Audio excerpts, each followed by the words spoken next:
লা ইন শাকারতুম লা আযীদান্নাকুম ওয়া লা ইন কাফারতুম ইন্না আযাবি লাশাদীদ।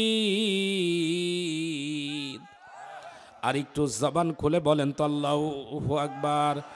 আল্লাহ রাব্বুল আলামিন পবিত্র কোরআনে কারিমা সূরা ইব্রাহিম 14 নম্বর সূরা 13 নম্বর পারার 7 নম্বর আয়াতে কারিমা থেকে শোনাচ্ছি। আল্লাহ পাক রব্বুল আলামিন বলেন, বান্দারে আমি আল্লাহ রব্বুল আলামিন তোমাদেরকে যে নিয়ামত দিয়েছি, এই নিয়ামত পাওয়ার পর আমি আল্লাহর যদি শুকরিয়া আদায় করো, আমি আল্লাহ তোমার জন্য নিয়ামত বাড়িয়ে দিব।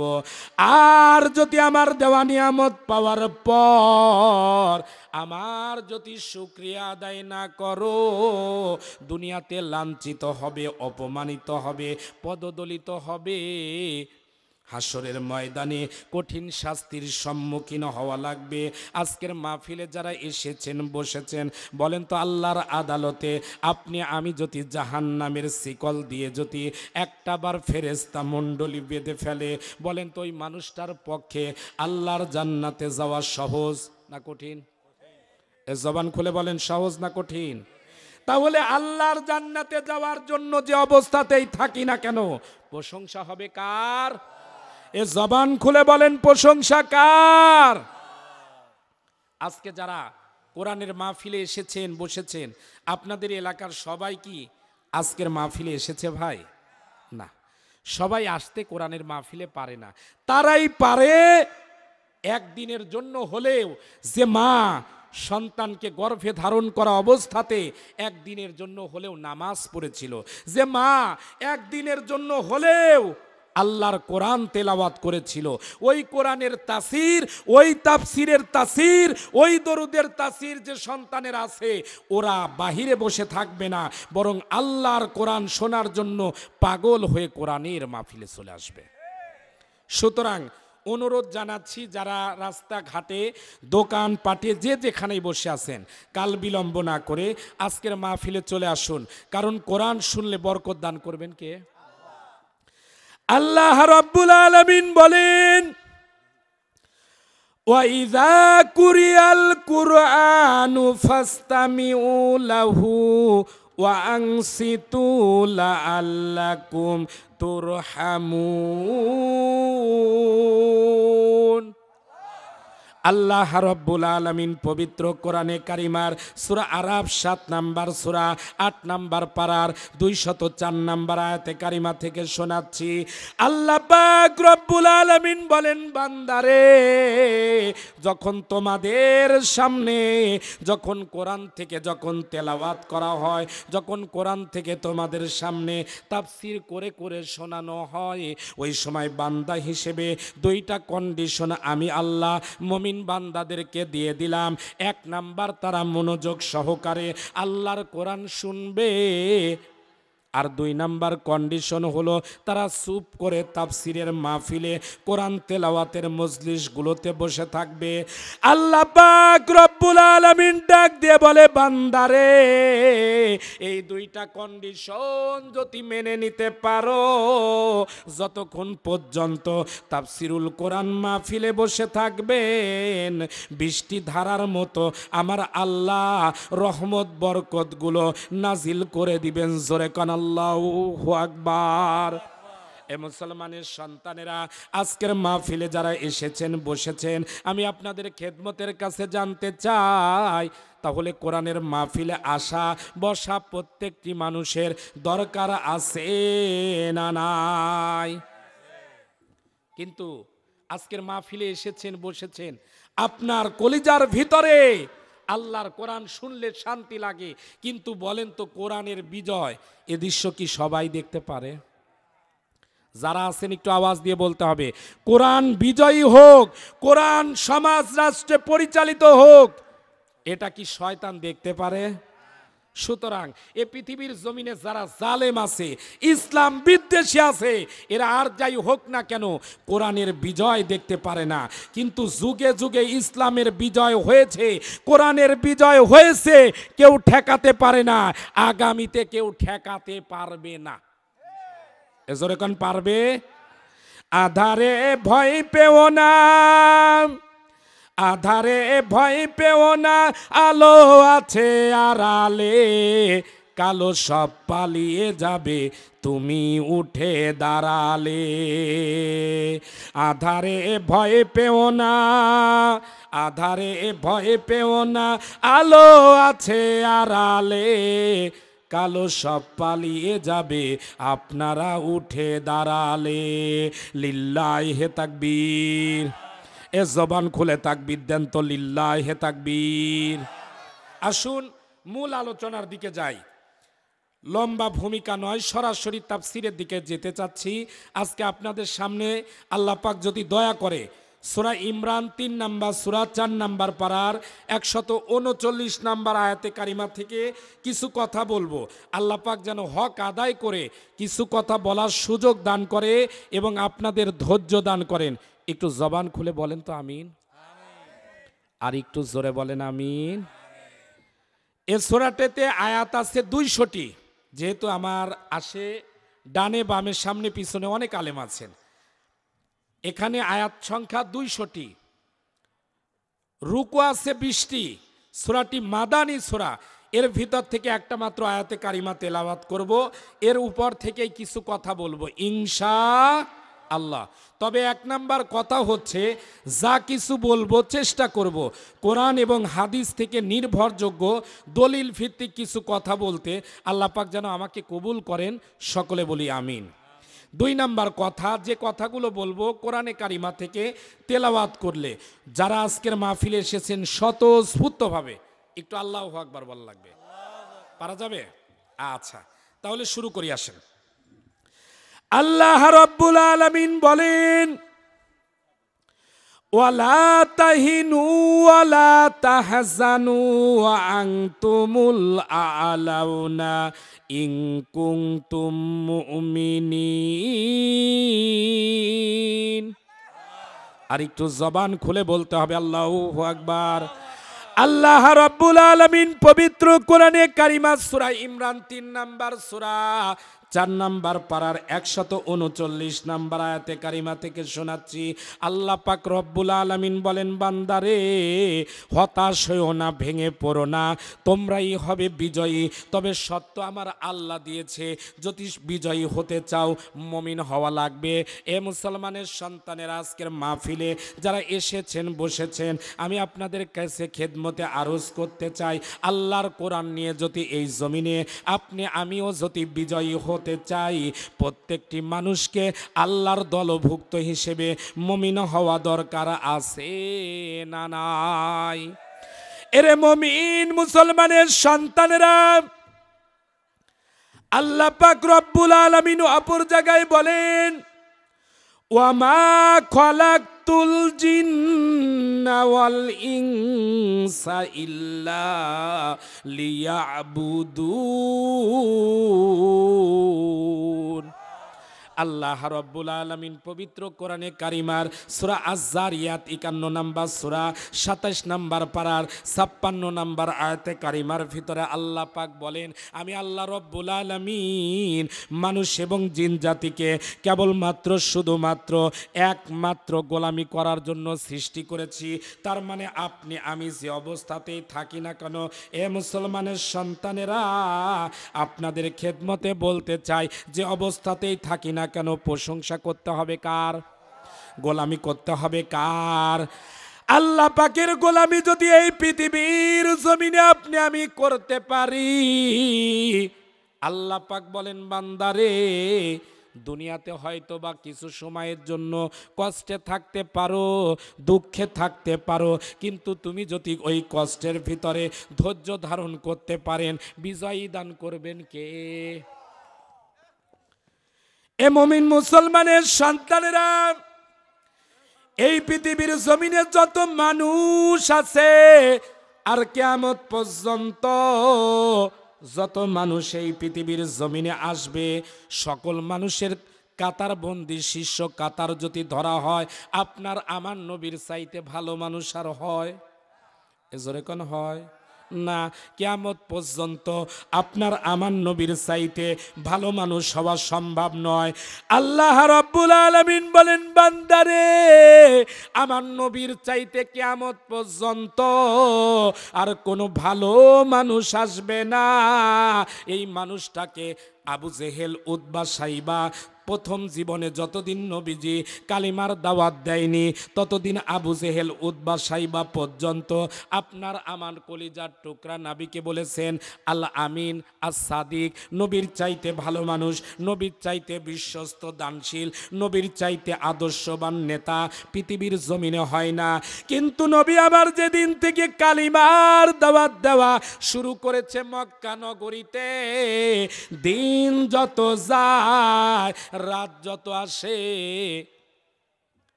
আবু জেহেলের এখন আর সহ্য হয় না। উতবা, সাইবা আর আপনার আমার কলিজার টুকরা নবীকে দেখতে পারে না। এ মুসলমান, আপনাদের মনোযোগ আছে তো ভাই? একটু মন দিয়ে কথাগুলো শুনতে হবে। আবু জেহেল কিন্তু প্রথম জীবনে আপনার আমার নবীকে বলতো আল আমিন, নবীকে বলতো আস সাদিক। কিন্তু নবী আমার যেদিন থেকে কালিমার দাওয়াত দিচ্ছে, আবু জেহেলের আজকে পুরাপুরি শুরু হয়ে গেছে। আবু জেহেল আর সইতে পারে না। দিন যত যায় কালিমার সংখ্যা, কালিমা ইসলামপন্থীদের লোক বেড়ে যাচ্ছে। নবী আমার দিনের বেলা বেরো হতে পারে না, রাতের অন্ধকারে বের হয়। কিন্তু রাতের অন্ধকারে বের হলে কি হবে? নবীর উপরে অতর্কিত হামলা হয়। আম্মা জান খাদিজাতুল কুবরা রাদিয়াল্লাহু তাআলা আনহা ডাক দিয়ে বলে, নবী গো, এত অত্যাচার, এত জুলুম নির্যাতন চলে, এরপরও আপনি কি একটু ঠান্ডা হতে বসতে পারেন না?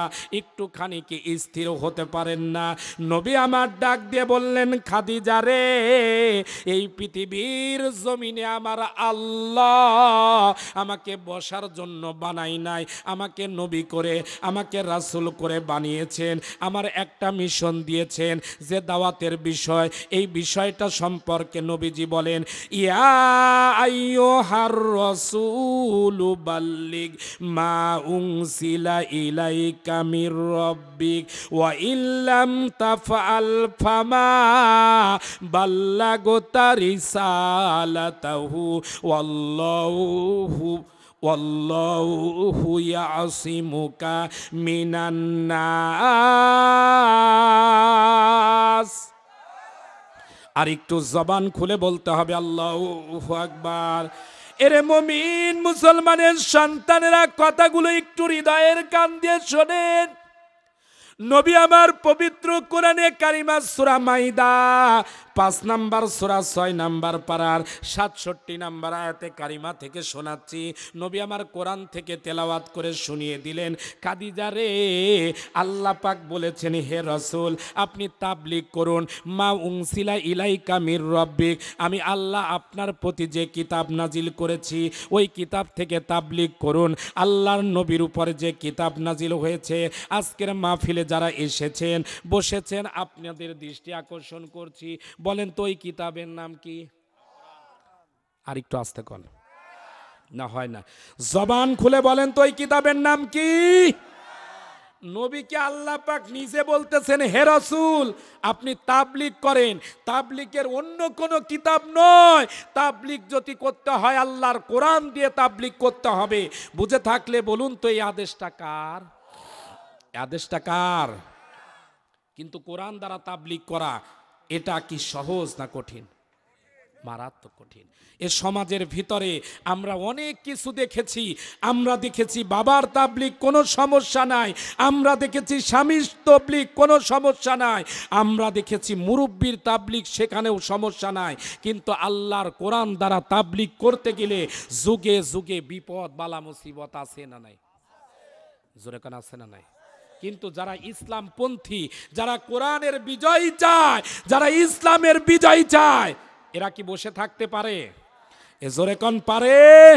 এই জন্য বলতে চাই ও মুসলমানের সন্তানেরা, আজকেও মুসলমানের সন্তানেরা যদি খালিদ বিন ওয়ালিদের মতো, তারেক বিন জিয়াদের মতো, ওমর বিন খাত্তাবের মতো বদরের প্রান্তরে ৩১৩ জন মুজাহিদ ঐক্যবদ্ধ হয়ে যেমন করে দিনের নিজান উড়াবার জন্য ঐক্যবদ্ধ হয়েছিল, বাংলার জমিনেও কোরআনের রাজ কায়েমের জন্য যদি ৬৪ জেলা থেকে ৩১৩ জন মুজাহিদ ঐক্য হতে পারে, বাতিল পালাবার জন্য ১ ইঞ্চি মাটি পাবে না, পাবে না, পাবে না। কারা কারা রাজি আছো মুসলমান? হাত তুলে আল্লাহকে দেখাও।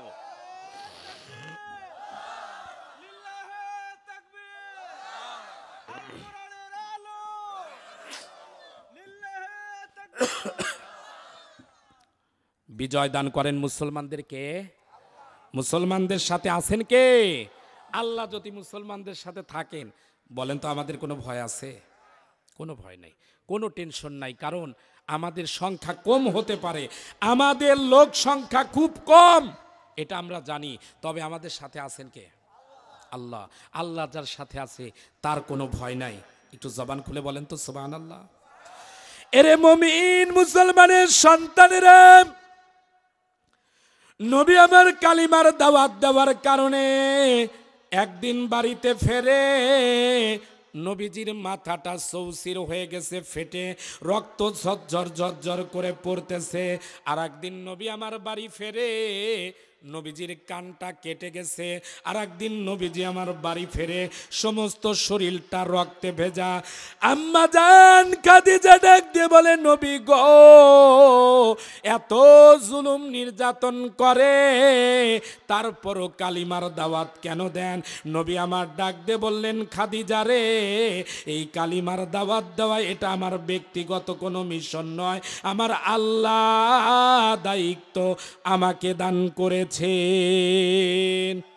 এ মুসলমানের সন্তানেরা, যতই জুলুম নির্যাতন চলুক, যতই হুলিয়াজারি করুক না কেন, কিন্তু ইতিহাস বলে, ইসলামী সাহিত্য বলে, দিন যত চলে যাচ্ছে, কালিমার প্রসার যত বেড়ে যাচ্ছে, আবু জেহেলের মাথাটা যেন খারাপ হয়ে যায়। এমন ভাবে যদি আব্দুল্লাহর এতিম সন্তান, দু জাহানের বাদশা নবীর জনসংখ্যা যদি বাড়তে থাকে, আমার চেয়ার থাকবে, কিন্তু চেয়ারের ক্ষমতা আমার থাকবে। এজোরে কোন থাকবে? এ চিন্তা করে আবু জেহেল মক্কা নগরীতে ব্যাপক হাঙ্গামা শুরু করে দিল। আপনার আমার নবীর উপরে অত্যাচার, জুলুম, নির্যাতন বাড়িয়ে দিল। আপনার আমার নবী কাবার হাতিমের সামনে আমার আল্লাহকে যখন মুসাল্লাটা বিছিয়ে দিয়ে নবী আমার যখন সেজদারত অবস্থায় আছে, আবু জেহেল কোথায় যেন যাচ্ছিল, হঠাৎ করে তার গোন্ডা বাহিনীকে ডাক দিয়ে বলে, গোন্ডা বাহিনারে, কে কোথায় আছিস? আব্দুল্লাহর এতিম সন্তান এই মুহূর্তে কাবার হাতিমের সামনে সেজদারত অবস্থায় আছে, একটুখানি কি দুষ্টুমি, একটুখানি কি টানা হাসরা করতে পারো নাকি? এমন সময় আবু জেহেলের গোন্ডা বাহিনী আপনার আমার কলিজার টুকরা নবী রহমাতাল লিল আলামিন, দু জাহানের বাদশা নবীর গলার ভিতরে চাদরটা মুড়িয়ে পেঁচিয়ে দিয়ে দুই দিক থেকে যখন টানা শুরু করে দিয়েছে, আপনার আমার কলিজার নবীর দুই চোখ দিয়ে অঝরে যখন টপ টপ টপ টপ করে পানি পড়তেছে, নবীর যখন চোখটা লাল হয়ে গেছে, একজন আর একজনকে ডেকে বলে, আমরা যে আব্দুল্লাহর এতিম সন্তান আখিরি জামানার নবীকে মারতেছি, আসলে এই মানুষটার কি কোনো অন্যায় আছে নাকি? এক যুবক ডাক দিয়ে বলে, না রে না, মক্কা নগরীতে এই মানুষটার চাইতে ভালো কোনো মানুষ হতে পারে না। সুবহানাল্লাহ বলবেন না? তার মানে আবু জেহেলের গোন্ডা বাহিনী ওরাও কিন্তু জানতো আপনার আমার নবীর চাইতে ভালো মানুষ হয়। এজরে কোন হয়? এরে মুমিন মুসলমানের সন্তানেরা রে, আবু জেহেলের গোন্ডা বাহিনী এক সময় আপনার আমার নবীকে ছেড়ে দিয়ে চলে গেছে। দিন যত যাচ্ছে, লম্বা হচ্ছে, গতি যখন পরিবর্তিত হচ্ছে, এক পর্যায়ে অবস্থা হয়ে গেল, নবীজির সাথে যখন সাহাবীর সংখ্যা দিন যখন যাওয়ার কারণে বেড়ে যাচ্ছে, এমন অবস্থার ভিতরে ওই সময় একটা সংসদ ভবন ছিল, সংসদের নাম ছিল দারুন নদোয়া। এই দারুন নদোয়ার পার্লামেন্টের ভিতরে বসার পর আবু জেহেল, উতবা, সাইবা, আবু সুফিয়ান সিদ্ধান্ত নিচ্ছে কি করে কালিমাওয়ালাদের লোক সংখ্যা কমানো যায়, কি করে ইসলামপন্থীদেরকে বাধাগ্রস্ত করা যায়। আবু সুফিয়ান ডাক দিয়ে বলে, নেতা আব্দুল্লাহর এতিম সন্তান মোহাম্মদ ওই যে আসমানি কিতাবটা পড়ে, আসমান থেকে আসমানের মালিক নাজিল করে, ওই কিতাব তেলাওয়াত সঙ্গে সঙ্গে যে শোনে সেই পাগল হয়ে আব্দুল্লাহর এতিম সন্তানের কাছে কালিমা পড়ে মুসলমান হয়ে যায়। দারুন নদওয়ায় পার্লামেন্টে পাশ হয়ে গেল, এখন থেকে আব্দুল্লাহর এতিম সন্তান মোহাম্মদের কালিমাও কেউ শুনবা না, কোরআনের কাছে কেউ যাবা না, কোরআন পড়তে পারে এরকম আয়োজন পরিবেশ করতে দিবা না। কিন্তু বলেন তো, যেখানে বাধা ওই জায়গায় মানুষের আকর্ষণ আছে না নাই? জোরে কোন আছে না নাই? আপনার আমার নবীর কোরআন তেলাওয়াতের উপরে যখন 144 ধারা যখন জারি করে দেওয়া হলো, আল্লাহ পাক রব্বুল আলামিন বলেন, বান্দারে আবু জেহেলদের 1000 বছর পূর্বে কোরআনের উপর 144 চালু করেছিল, ওই কথাটা আমি আল্লাহ কোরআনে কারিমার ভিতরে দিয়ে দিলাম। কারণ আমি আল্লাহ জানি আবু জেহেল পৃথিবীতে থাকবে না, কিন্তু যুগে যুগে আবু জেহেলের কিছু পেতাত্তা কিন্তু অবশ্যই দুনিয়ায় থাকবে। কথা বলেন না কেন? আল্লাহ রাব্বুল আলামিন বলেন, وقال الذين كفروا لا تسمعوا لهذا القرآن والغوا فيه لعلكم تغلبون। আর একটু জোরে বলেন তো আল্লাহু আকবার। এ মুসলমানের সন্তানেরা, আল্লাহ পাক রব্বুল আলামিন পবিত্র কোরআনে কারিমার সূরা হামিম সেজদা 41 নম্বর সূরা 24 নম্বর পারার 26 নম্বর আয়াতে কারিমা থেকে শোনাচ্ছি। আল্লাহ পাক রব্বুল আলামিন ডাক দিয়ে বলে, বান্দারে কাফেরেরা সেদিন বলেছিল লা তাসমাউ লিহাযাল কোরআন, তোমরা কোরআন শুনতে যেও না, কারণ মুহাম্মাদুর রাসূলুল্লাহ এই কোরআন দ্বারা রাজনীতি করে, মুহাম্মাদুর রাসূলুল্লাহ এই কোরআন দ্বারা আমাদের বাপদাদার নিয়ম নীতির বিরুদ্ধে কথা বলে, মুহাম্মাদুর রাসূলুল্লাহ এই কোরআন দ্বারা আমাদের ধর্মীয় অনুভূতিতে আঘাত দিয়েছে। একটা মাত্র কারণে আবু জেহেল আপনার আমার নবীকে দেখতে পারতো না, ও ছিল অবৈধ ক্ষমতায়, ওর ভয় ছিল একটা, জাতি যদি কোরআন শুনে মাথা যদি পরিষ্কার হয়ে যায়, আমি যে অবৈধ ক্ষমতার চেয়ারে আসি থাকতে পারবো না। কথা কন?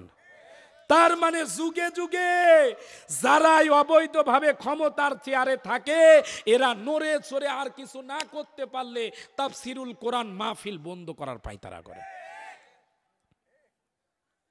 আবু জেহেলের যে কাজ, এই আবু জেহেলের যারা নাতিপুতি ওদের কাজও কিন্তু এক।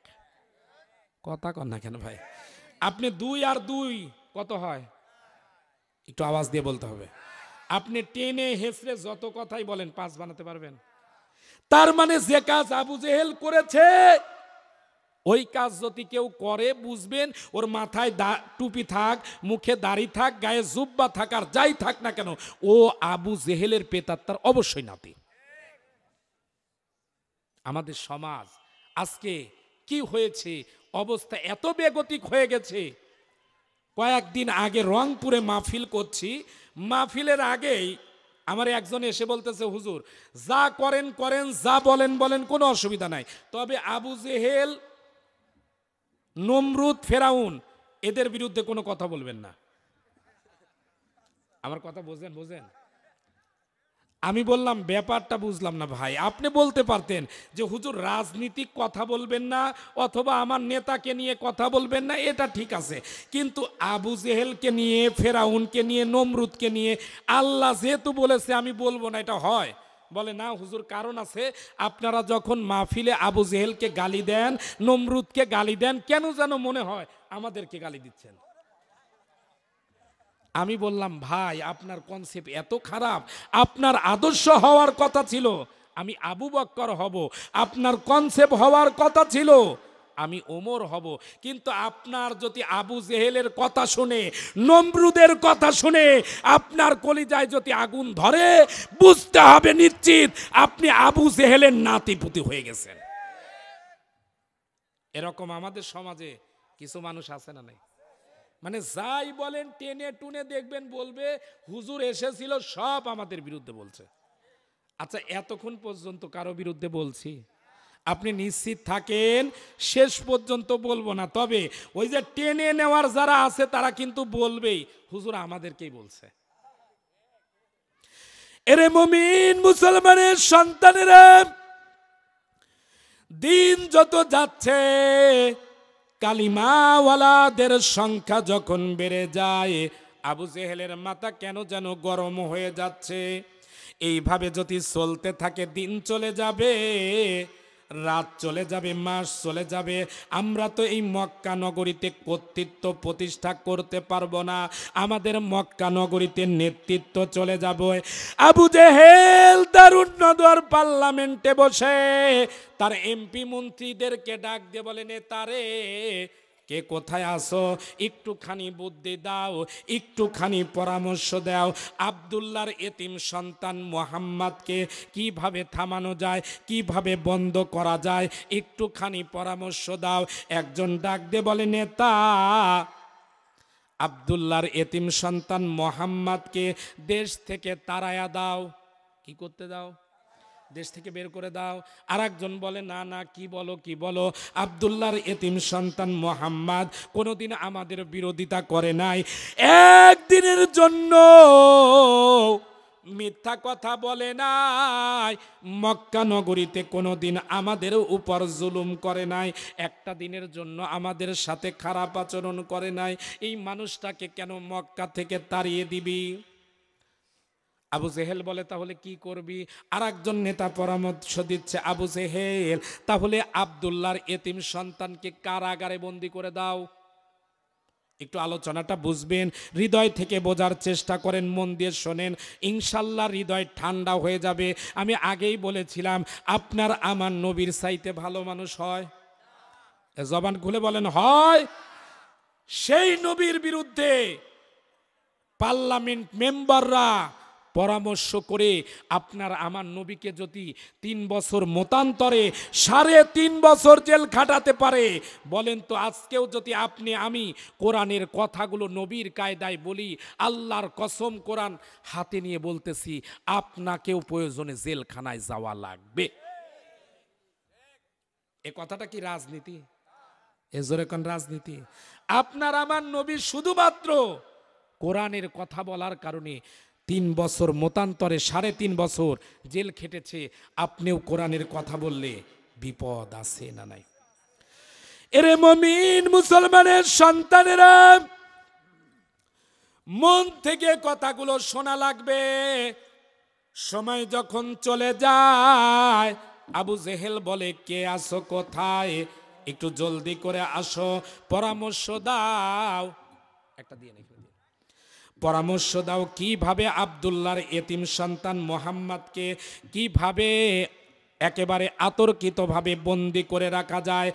আপনার আমার নবীর কলিজার বিরুদ্ধে, আপনার আমার নবীর বিরুদ্ধে যখন হাজারো ষড়যন্ত্র চলতেছে, কিন্তু বলেন তো আপনার আমার নবীর সাথে আছেন কে? একটু জবান খুলে বলতে হবে, আছেন কে? এতানেরা দারুন নদওয়ার বৈঠকে বসে যখন সিদ্ধান্ত নিয়ে নিল কে কোথায় আছো, কি করা যায়, আবু জেহেল যখন সিদ্ধান্ত দিতে পারে না, আবু সুফিয়ান যখন কোনো কথা বলে না, উতবা সাইবা যখন কোনো পরামর্শ দিতে পারে না, এমন সময় একজন দাড়ি পাকা মুরব্বী মাথায় টুপি দিয়ে গায়ের ভিতর সাদা জুব্বা পরে ঠুক ঠুক ঠুক ঠুক করে এসে ডাক দে বলে, আবু জেহেল, যেখানে তোমার মতো নেতা পরামর্শ দিতে পারো না, যেখানে তোমার মতো নেতার বুদ্ধি কাজ করে না, এ আবু জেহেল, টেনশনের কোনো কারণ নাই, পেরেশানির কোনো কারণ নাই, আমি তোমার দাদা তো তোমাদের সাথে আছি। তার মানে আবু জেহেলের বুদ্ধি যেখানে ফিট হয় না, ওই জায়গায় শয়তান আছে না নাই? এজরে কোন আছে না নাই? শয়তান পরামর্শ দিচ্ছে, আবু জেহেল কোনো টেনশনের কারণ নাই, আমি তোমার দাদা হয়ে একটা পরামর্শ দেই, আব্দুল্লাহর এতিম সন্তানকে যদি হারাতে চাও, আব্দুল্লাহর এতিম সন্তানের বিরোধিতা যদি করতে চাও, মক্কা নগরীতে যদি ক্ষমতার চেয়ারে যদি বসে থাকতে চাও, এই মুহূর্তে একটা কাজ করা লাগবে, ওরে হুজুর দ্বারাই হুজুর মারা লাগবে। কি বলে বলতেছে, কোনো কাজ করলে টিকতে পারবা না, একটা মাত্র কাজ আছে, নবীর বিরুদ্ধচারণ যদি করতে চাও, নবীকে যদি ঘায়েল করতে চাও, নবীর মতো চেহারা সুরাত যাদের আছে, ওই সুরাতওয়ালা মানুষদেরকে নিয়েই নবীর বিরুদ্ধে দাঁড় করিয়ে দিতে হবে, তাহলে আব্দুল্লাহর এতিম সন্তানকে হারানো যাবে। বুঝে থাকলে বলুন তো, নবীর সময়ও যদি মুনাফিক থাকে, নবীর সময়ে যদি ইসলাম বিদ্বেষী থাকে, আজও পৃথিবীর যুগে যুগে, দেশে দেশে, এলাকায় এলাকায়, জেলায় জেলায়, প্রত্যন্ত অঞ্চলেও আবু জেহেলের প্রেতাত্মারা আছে না নাই? জোরে কান আছে না নাই? একটু জিকির করি, লা ইলাহা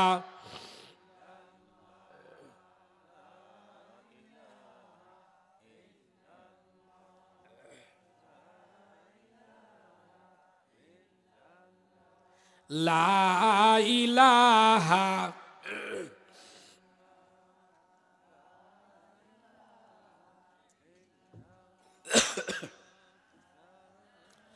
লা ইলাহা ইল্লাল্লাহ, লা ইলাহা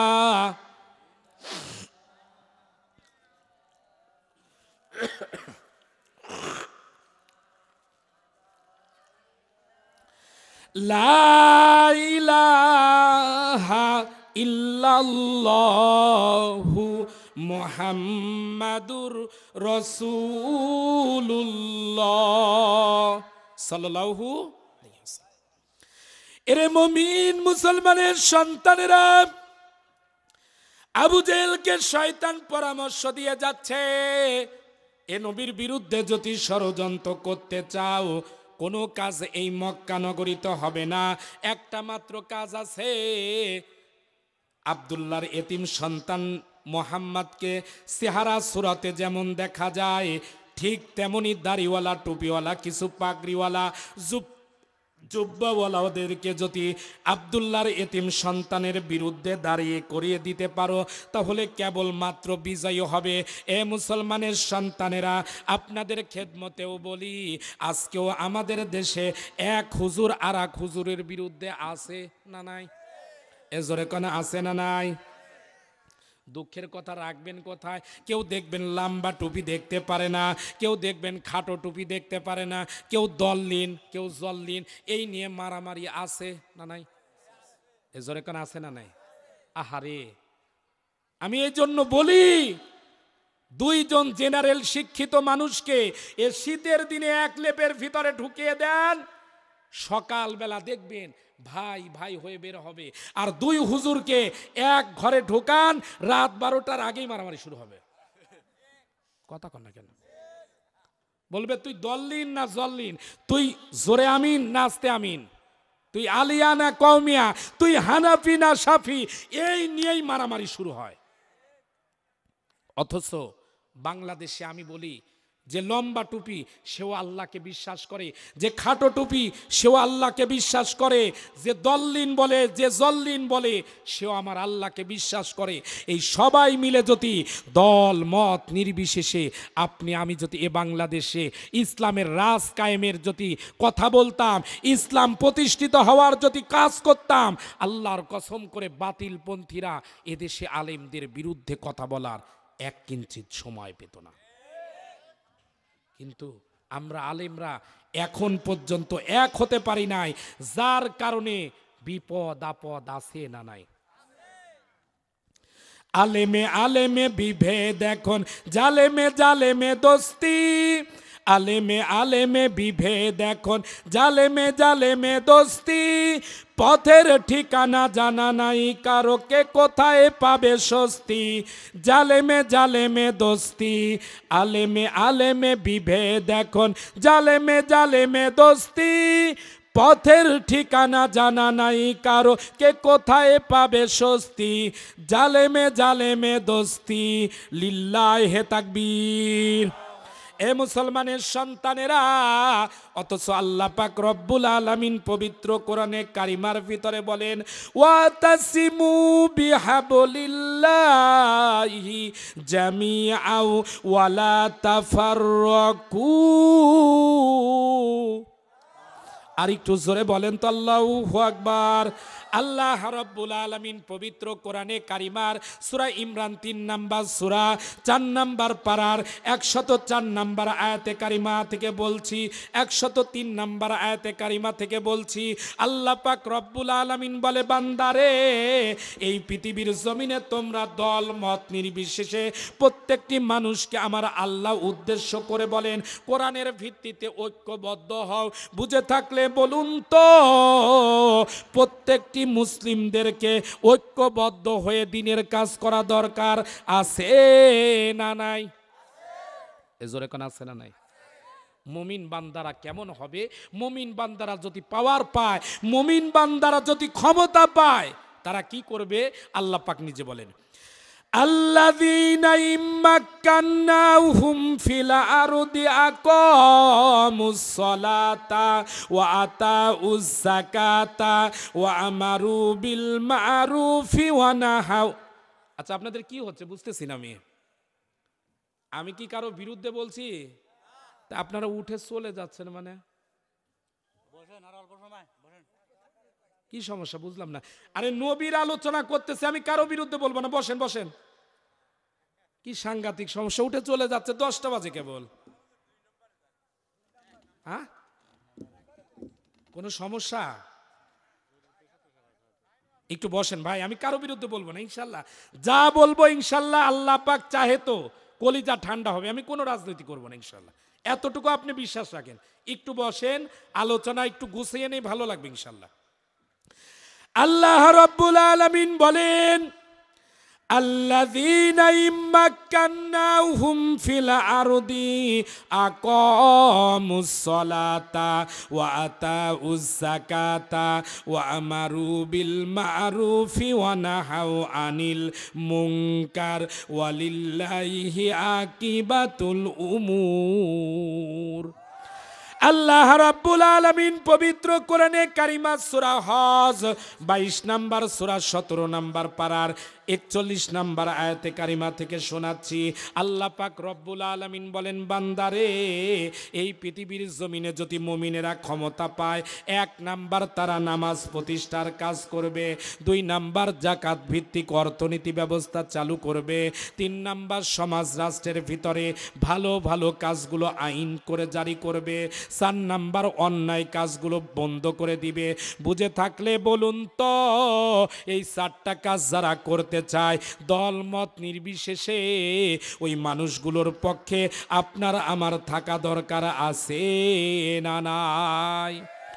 এরে মুমিন মুসলমানের সন্তানেরা, শয়তান এসে পরামর্শ দিচ্ছে, নেতা আব্দুল্লাহর এতিম সন্তানকে যদি হারাতে চান, 1 নাম্বার কাজ হলো মক্কা নগরীতে কাজ, হুজুর দ্বারাই হুজুর মারা লাগবে।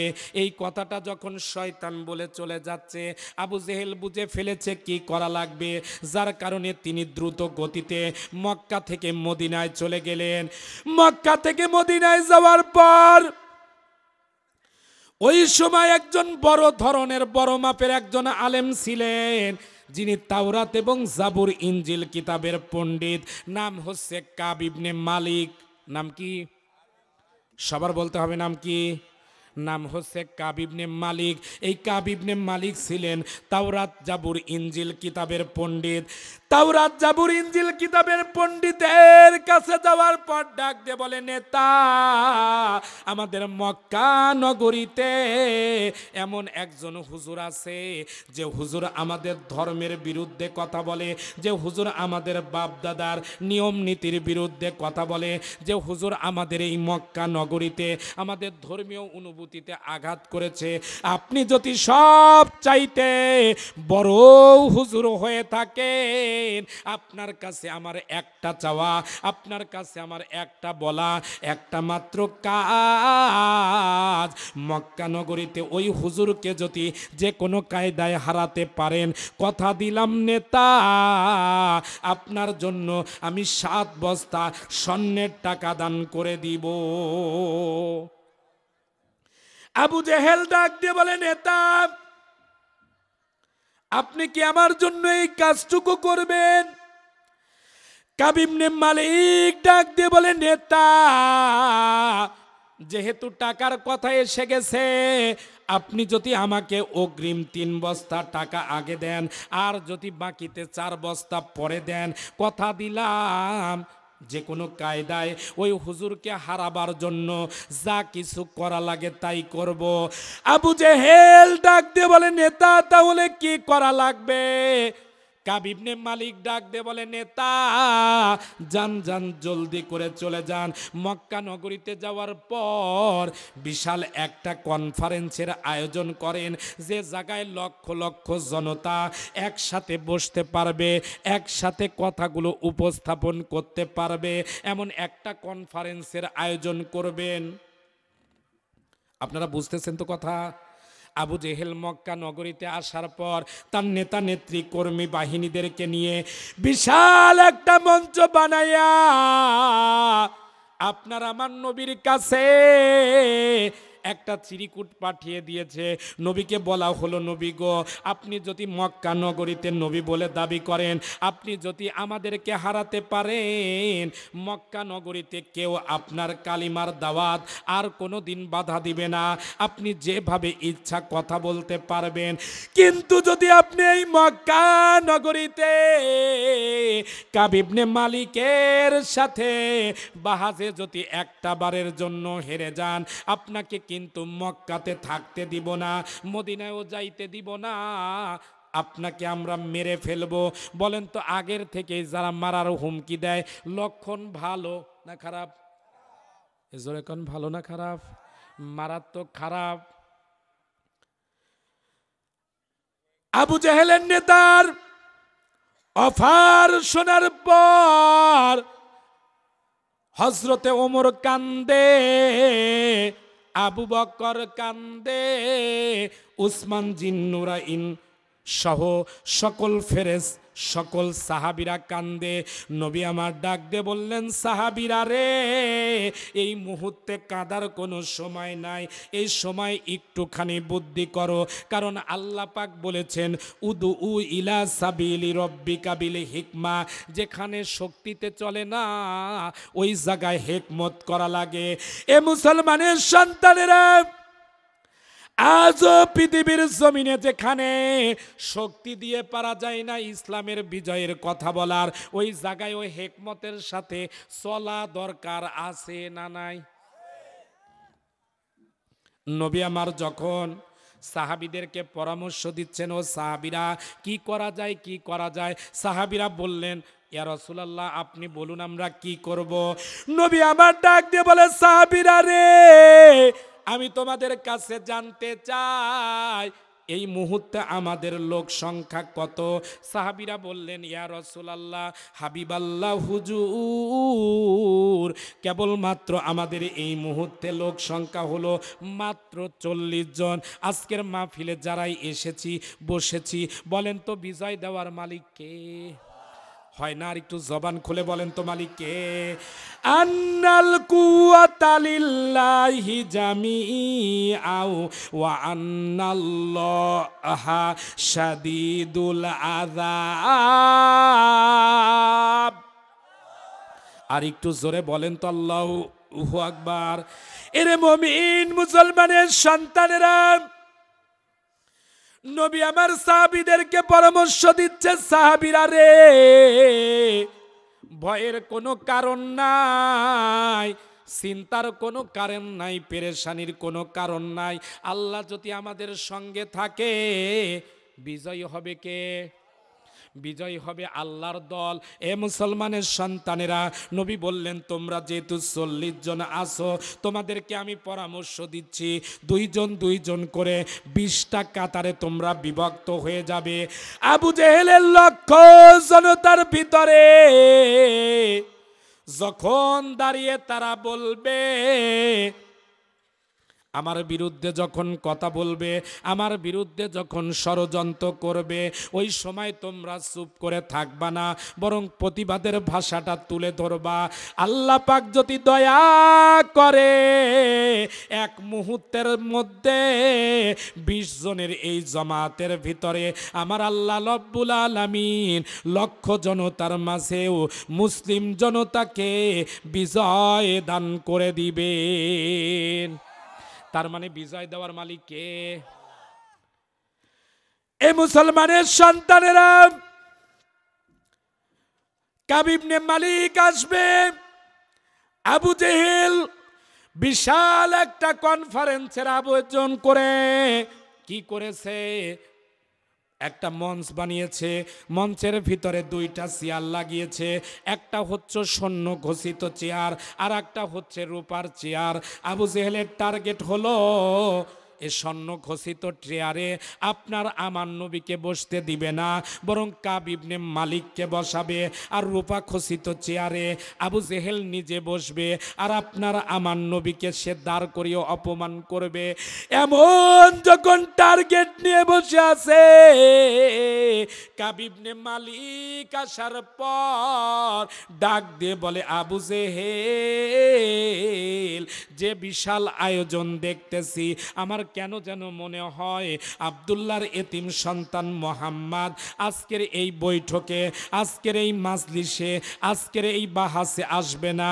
আবু জেহেল নিজে বলতেছে, না না না, আপনি তো আমাদের হুজুরকে চেনেন না, ইনি এমন হুজুর মক্কার নগরীতে জীবনে একটা দিনের জন্য, একবারের জন্য কোনো দিন মিথ্যা বলে না। আর একটু জোরে বলবেন না সুবহানাল্লাহ।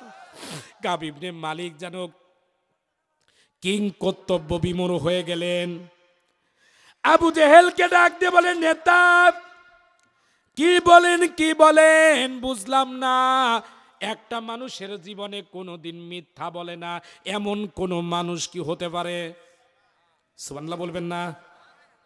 আবু জেহেল বলে, নেতা কি বলবো, আমার ভাতিজার বিরুদ্ধে হাজারো অভিযোগ থাকতে পারে, কিন্তু আমার ভাতিজা কোনোদিন মিথ্যা বলে নাই।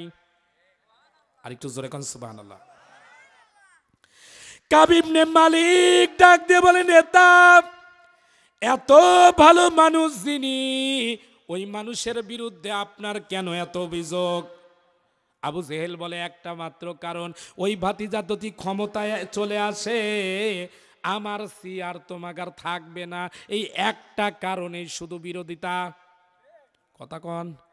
এ মুসলমানের সন্তানেরা, যে কথাটা বলতেছিলাম, কাব ইবনে মালিকের সাথে আবু জেহেলের যখন সলা পরামর্শ হচ্ছে, হঠাৎ করে কাব ইবনে মালিক তাকায়া দেখে একজন মানুষ ধীরে ধীরে স্থিরভাবে আস্তে আস্তে হেঁটে হেঁটে মঞ্চের দিকে আসতেছে। কাব ইবনে মালিক বলে, ভরা পূর্ণিমার রাত ছিল সেটা, আমি একবার আকাশের দিকে তাকাই, আর একবার ওই জমিনের মানুষটার দিকে তাকাই, আমার কাছে কেন যেন মনে হচ্ছে আসমানের চাঁদের ভিতরে কলঙ্ক আছে, কিন্তু যে মানুষটা হেঁটে হেঁটে আসছে, ওই মানুষটার চেহারার ভিতরে কোনো কলঙ্ক নাই, ওই চেহারার ভিতরে কোনো পাপ নাই। তিনি যেন অজানা কোনো একজন মানুষ, তিনি হচ্ছেন মুহাম্মাদুর রাসূলুল্লাহ। এ মুসলমানের সন্তানেরা, আপনার আমার নবী যখন মঞ্চের কাছে যখন চলে আসছে, কাব ইবনে মালিক ডাক দিয়ে বলে, নেতা আপনি কে? আপনার আমার নবী কোনো পরিচয় লোকান নাই, যা কথা আছে সংক্ষিপ্ত পরিসরে তিনি বলে দিলেন, আমি হলাম আনা মুহাম্মাদুর রাসূলুল্লাহ, আমি হচ্ছি নবী, আল্লাহ পাক আমারে নবী বানিয়েছেন।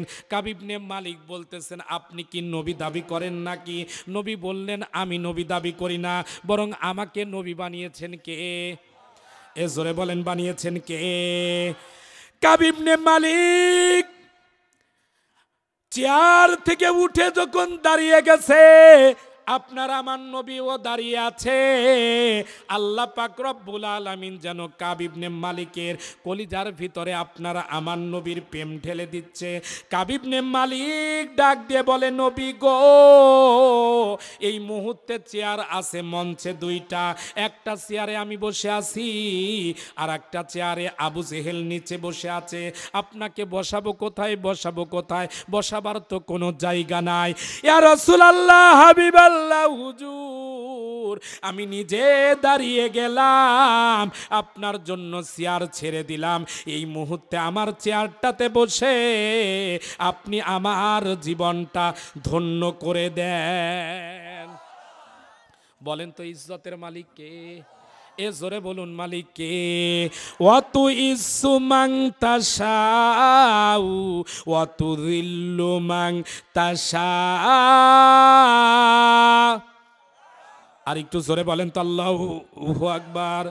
এরে মুমিন মুসলমানের সন্তানেরা, নবী আমার যখন স্বর্ণ খচিত চেয়ারের ভিতরে বসে গেছে, আবু জেহেল চিন্তা করে, আমি যেহেতু সভাপতি, আমার মাহফিলের প্রধান অতিথি যদি দাঁড়িয়ে থাকে, আমি সভাপতি যদি বসে থাকি, এটা তো মারাত্মক ধরনের বেয়াদবি।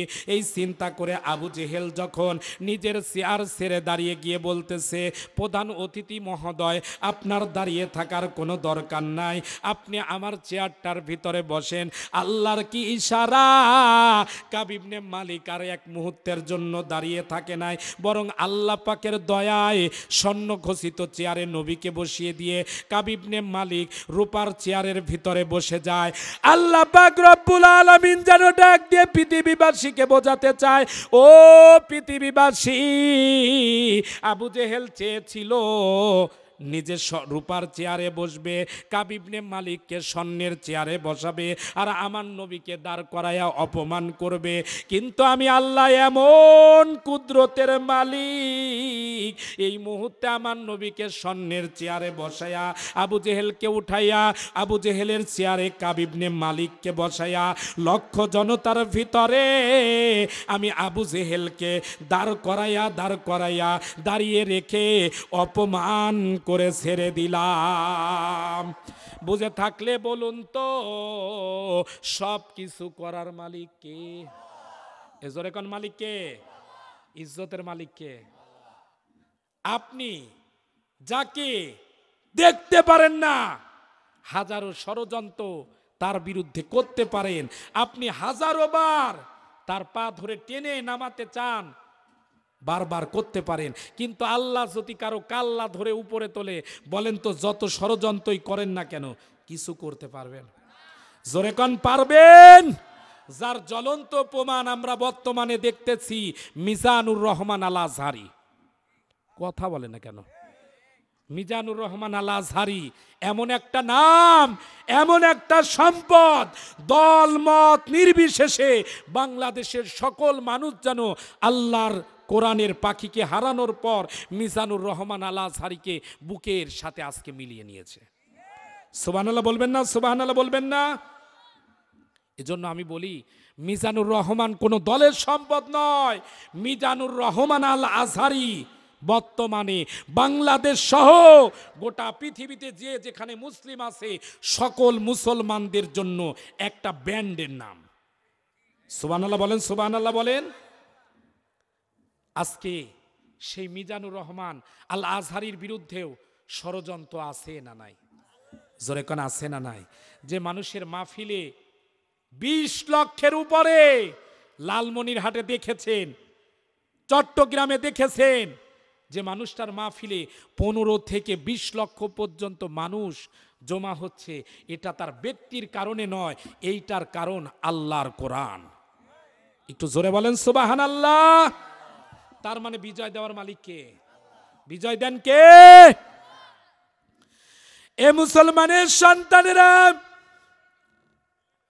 নবী আমার যখন স্বর্ণের চেয়ারে যখন বসে আছে আর রূপার চেয়ারে যখন কাব ইবনে মালিক বসে আছে, আবু জেহেল যখন দাঁড়িয়ে আছে, আবু জেহেলের মাথা মারাত্মক গরম হয়ে গেছে। এক পর্যায়ে ডাক দিয়ে বলে, নেতা আমি চাইলাম কি আর আপনি করলেন কি? দুইটা চেয়ার বানিয়েছিলাম আমি, একটা চেয়ারে আমার টার্গেট ছিল আপনি নিজে বসবেন, আর একটা চেয়ারে আমি বসবো, আর হাজার হাজার লক্ষ জনতার ভিতরে আব্দুল্লাহর এতিম সন্তান রহমাতাল্লিল আলামিনকে দাঁড় করায় অপমান করব। কিন্তু কি হলো, আপনি তো তাকে আপনার স্বর্ণের চেয়ারটা ছেড়ে দিলেন আর রূপার চেয়ারে আপনি বসে পড়লেন। এই মুহূর্তে আমি দাঁড়িয়ে আছি। ও নেতা, আপনার সাথে কথা ছিল, আপনি যদি একটা বারের জন্য এই হুজুরকে হারাতে পারেন, 7 লক্ষ 7টা স্বর্ণ বস্তার টাকা দিব, 3 বস্তা অগ্রিম দিয়েছি, বাকি 4 বস্তা আরো দিব। কিন্তু ওই হুজুরকে তো হারাতে হবে, আপনি নিজেই তো তাকে সম্মান দিয়ে দিলেন, কিন্তু আপনি তো একটা বারের জন্য তাকে হারানোর জন্য কোনো ব্যবস্থা নিচ্ছেন না। কাব ইবনে মালিক ডাক দিয়ে বলে, আবু জেহেল টেনশনের কোনো কারণ নাই, চিন্তার কোনো কারণ নাই। আমি ওই হুজুরকে হারাবার জন্য 3টা প্রশ্ন নিয়ে এসেছি। একটা হচ্ছে শরীয়তের প্রশ্ন, আর একটা মারেফতের প্রশ্ন, আর একটা আধ্যাত্মিক প্রশ্ন। কোনো না কোনো একটা প্রশ্নের সুরতে আমি চাইবো ওই মানুষটাকে হারাতে। কিন্তু বলেন তো বিজয় দান করার মালিক কে? এ জোরে কোন মালিক কে? হাসবুনাল্লাহু ওয়া নি'মাল ওয়াকিল ওয়া নি'মাল মাওলা ওয়া নি'মান নাসির। আর একটু জোরে বলেন তো আল্লাহু আকবার। এরে মুমিন মুসলমানের সন্তানেরা রে, নবী আমার যখন বসে আছে, কাব ইবনে মালিক ডাক দে বলে, হুজুর আপনি যদি সত্যিকার অর্থে নবী হন, আপনি যদি সত্যিকার অর্থে আখিরি জামানার নবী হন, আমার আপনার কাছে 1 নাম্বার জিজ্ঞাসা হলো, মক্কা নগরীতে আপনি নবী হয়ে এসেছেন, আপনার কাছে আমি বলতে চাই, এই পৃথিবীর জমিনে ইব্রাহিম নবীকে যখন অগ্নিকুণ্ডে যখন ফেলে দেওয়া হয়েছিল, আল্লাহ পাকের ইশারায় আল্লাহ পাক রব্বুল আলামিন যদি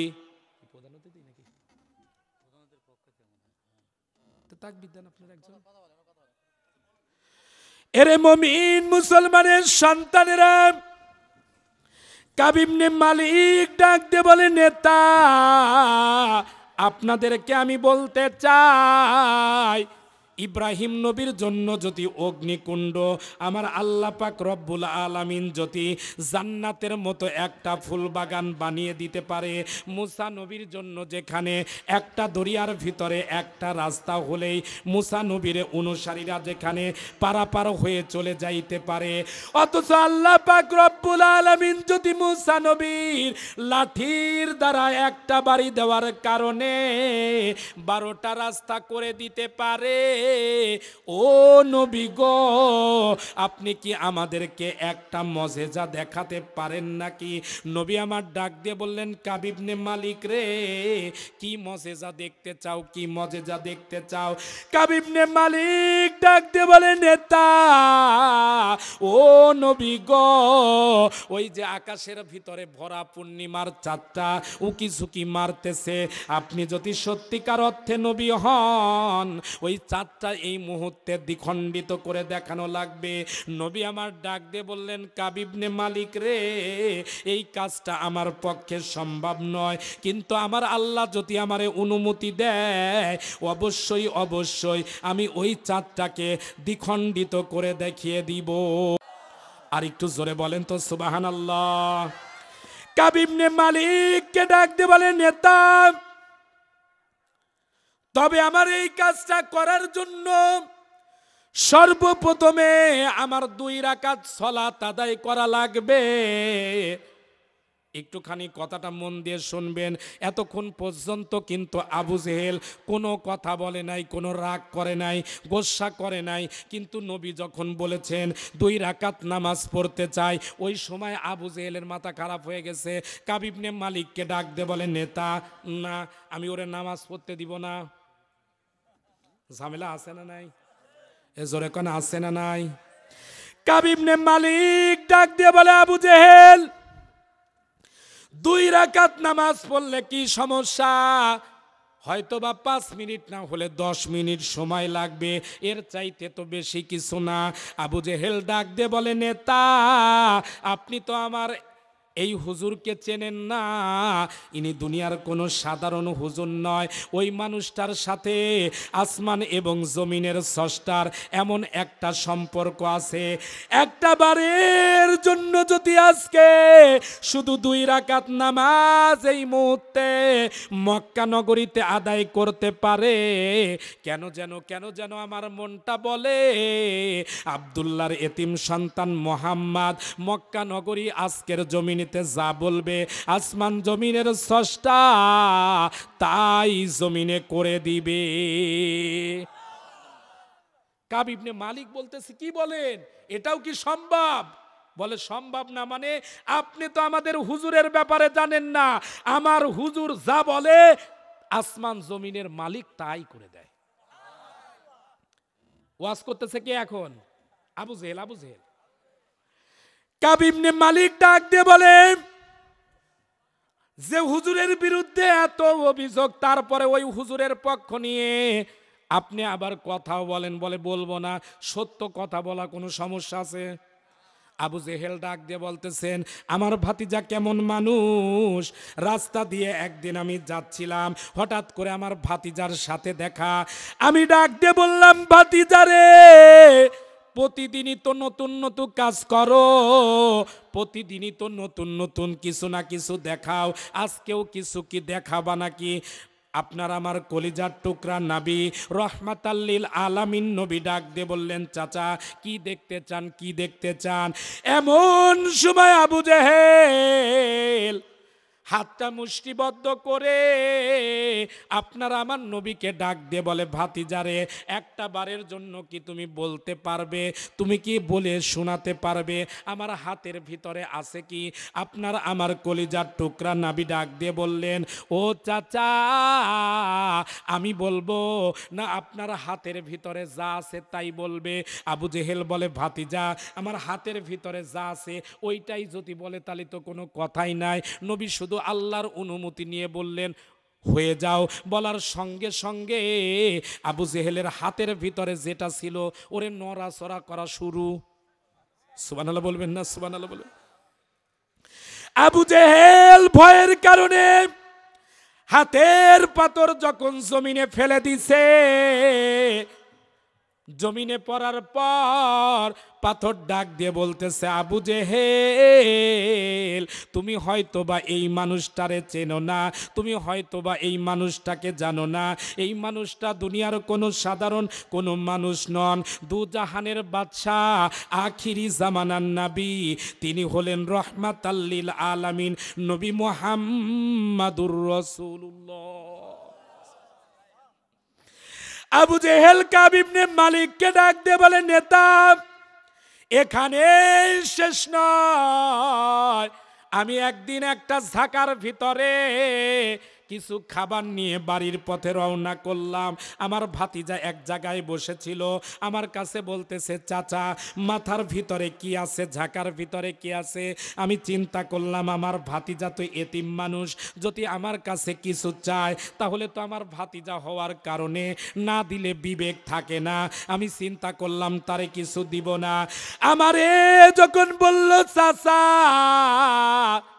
আপনার ঝাঁকার ভিতরে কি আমি হেকমত করে, আমি বুদ্ধি করে, চালাকি করে বললাম ভাতিজা আমার ঝাঁকার ভিতরে কিছু নাই, আছে পাথর। আমার ভাতিজা সেদিন কিছুই বলে নাই, শুধু বলল আল্লাহ আবু জেহেল যা বলেছে তাই যেন হয়। ও আসমান জমিনের মালিক কি বলবো, ও কাব ইবনে মালিক কি বলবো। বাড়িতে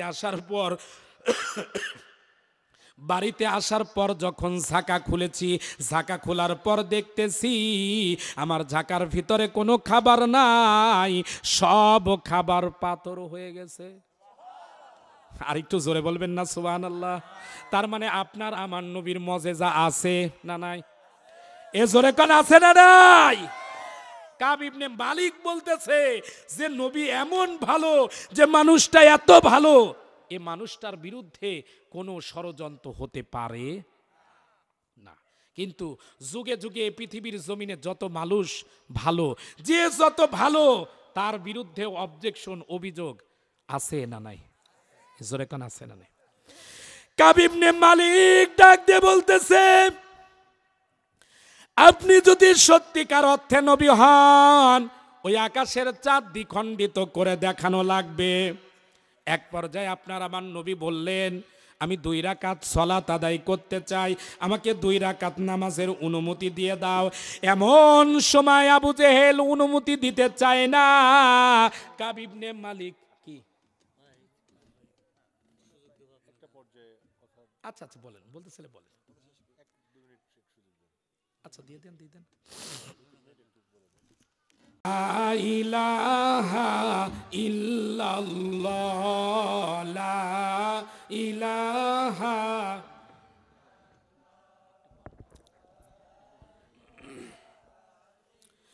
লা ইলাহা ইল্লাল্লাহ।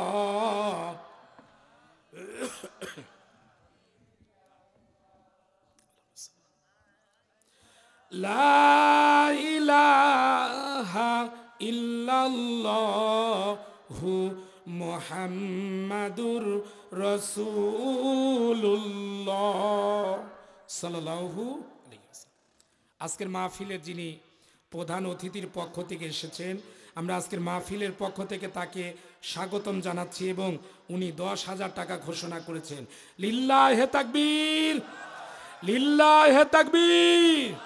আল্লাহ পাক আজকের মাহফিলের প্রধান অতিথি ডক্টর এম এ মুহিত, প্রধান উপদেষ্টা সিরাজগঞ্জ জেলা বিএনপি, দোয়া করছি আল্লাহ পাক তার হায়াতে তাইয়্যিবা, সিহাতে কুল্লিয়া সহ আল্লাহ পাক যেন ওমরের মতো আদর্শবান নেতা হিসেবে দেশ জাতির জন্য কাজ করার জন্য সুযোগ এবং যোগ্যতা দান করেন। সকলে বলি আমিন। আর একটু জোরে বলেন আমিন। আসুন আলোচনার দিকে যাই।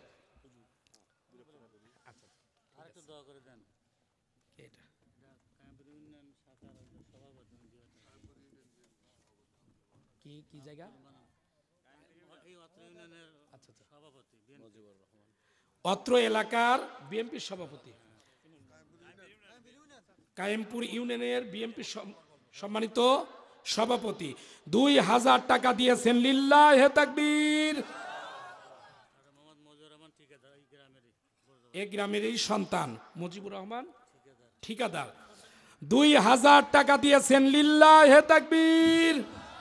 আল্লাহ পাক প্রত্যেকের দানকে কবুল করুন, জোরে কোন আমিন।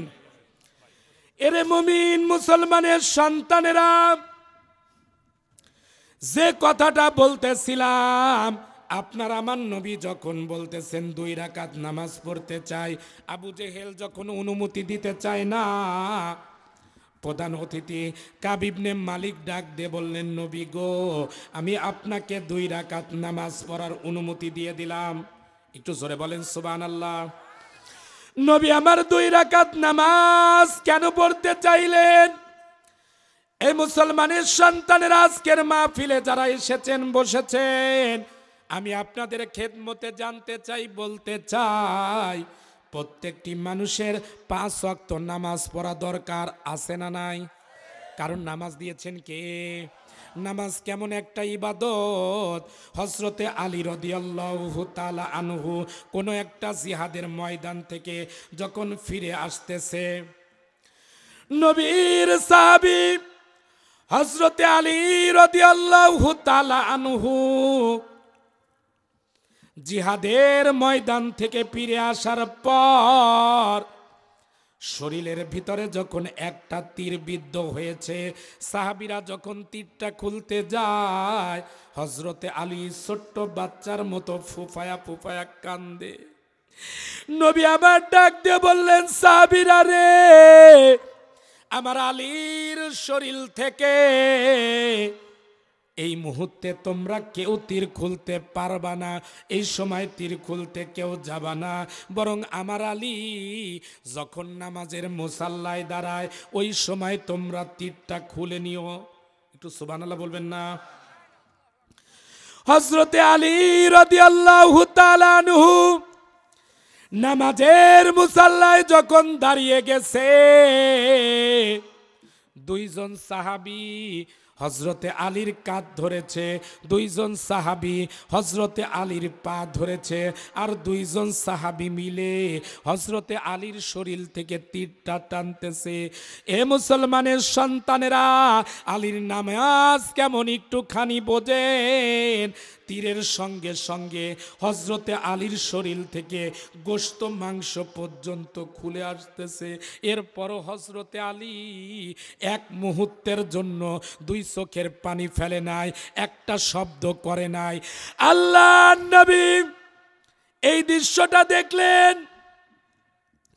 নামাজ শেষ হয়ে যাওয়ার পর আলী ডাক দিয়ে বলে, সাহাবীরা রে, আমার শরীরের ভিতরে যে তীরটা ছিল ওই তীরটা কোথায়? আর আমার জায়নামাজটা কেন রক্তে ভেজা? আমার জায়নামাজে কি হয়েছে? নবী আমার ডাক দিয়ে বলে, আলী রে, সত্যিকার অর্থেই তুমি কি কিছু বুঝতে পারো নাই? হযরতে আলী ডাক দিয়ে বলে, নবী গো, কি বুঝবো কি বুঝবো, আপনি কি বলতে চান? নবী আমার ডাক দিয়ে বলে, সাহাবী রে, যখন তোমার শরীর থেকে তীর খুলতে যাওয়া হলো,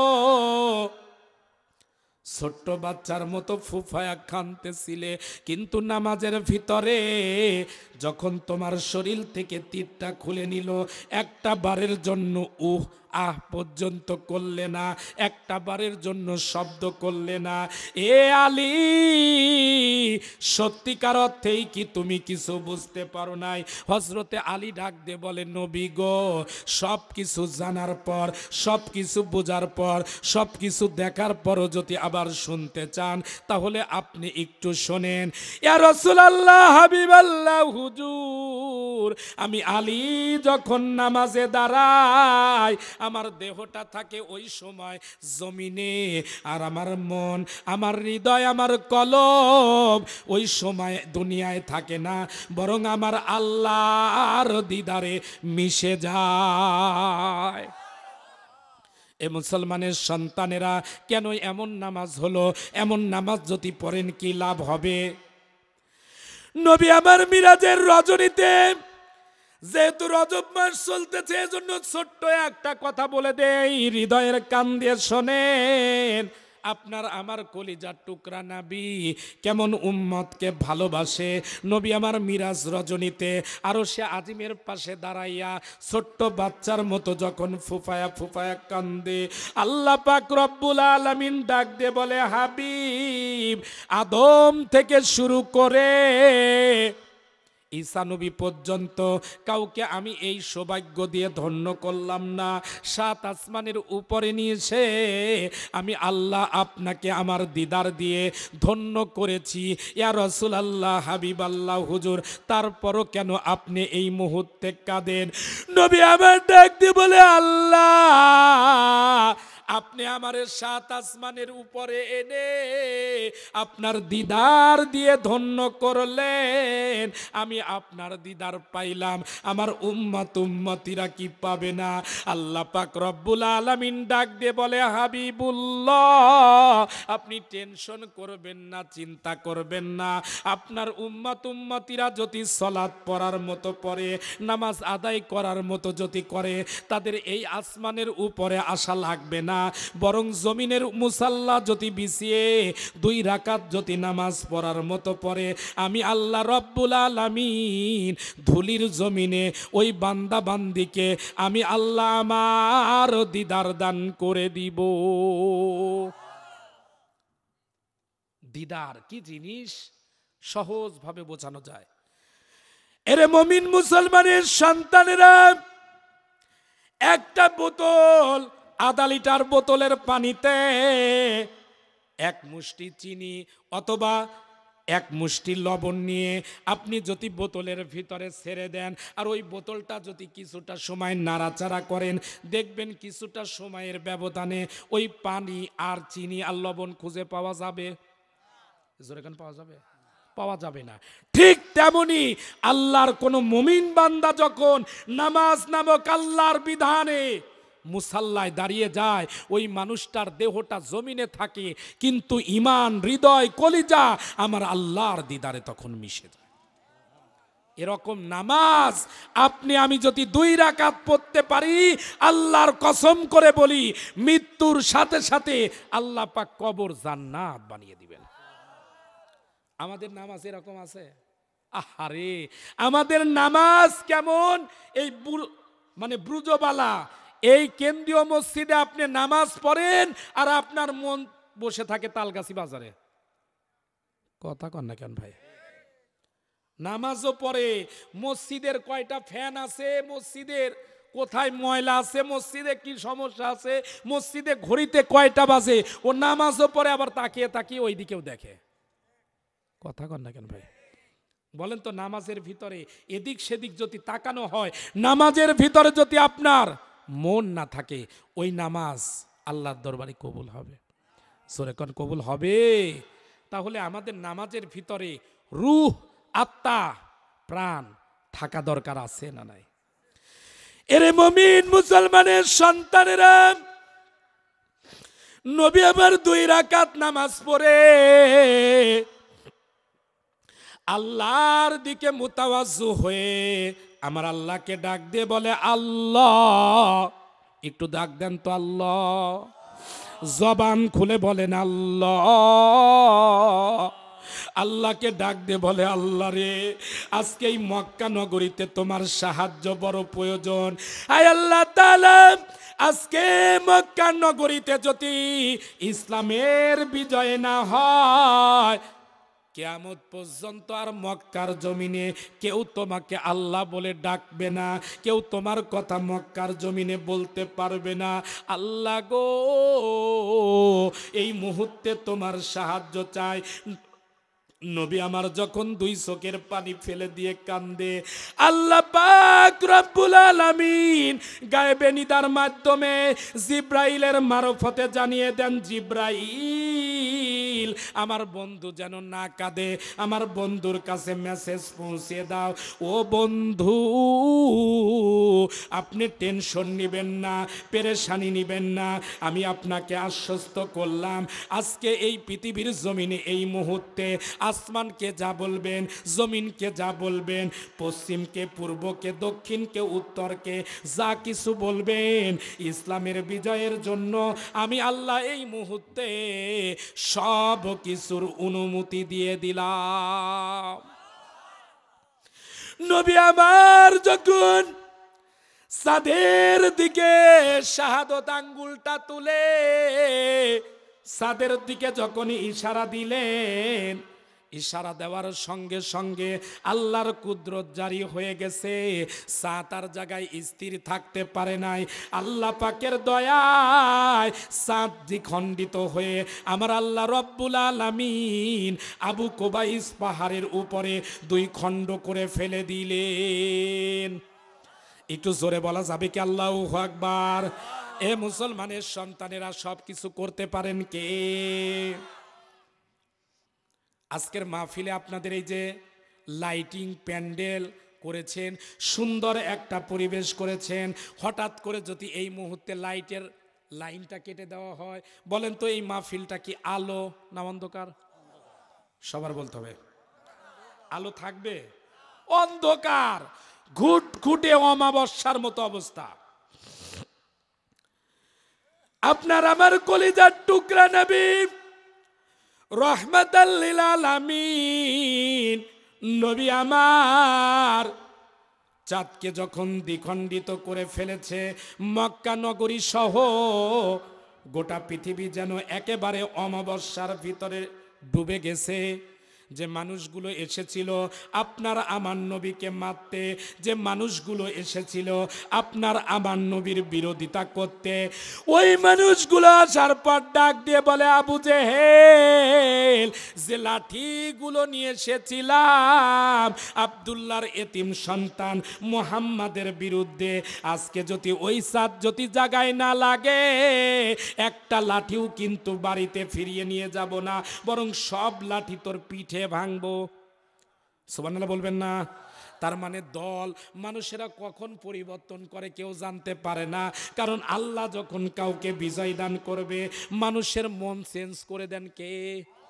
এ জোরে কোন কে?